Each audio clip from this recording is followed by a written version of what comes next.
গলিতে গলিতে ব্যানার ফেস্টুনে ঈদ উৎসবে রাজনৈতিক রং, নতুন উদ্যম ও ছকে ভোটের বাট গোছাতে ব্যস্ত রাজনৈতিক দল।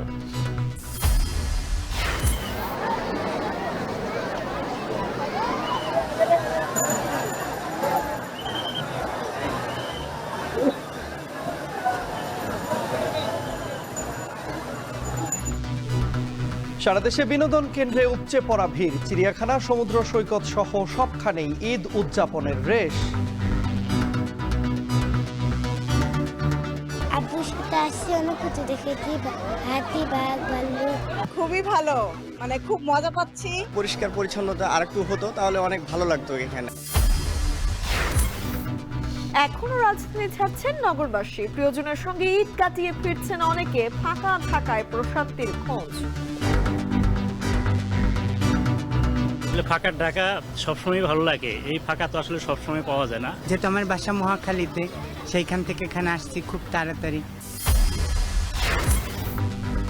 আয়তনের সাথে পাল্লা দিয়ে বাড়ছে রাজধানীর জনসংখ্যা, ভয়াবহ দুর্যোগের শঙ্কা, বিকেন্দ্রীকরণ অথবা রাজধানী স্থানান্তরের তাগিদ।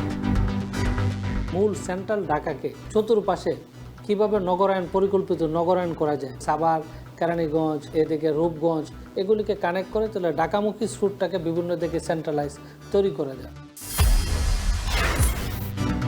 সাতক্ষীরায় বাঁধ ভেঙে পানিবন্দী 50,000 গ্রামবাসী, মেরামত না হওয়ায় দুপুরের জোয়ারে আরও এলাকা প্লাবিত হওয়ার শঙ্কা।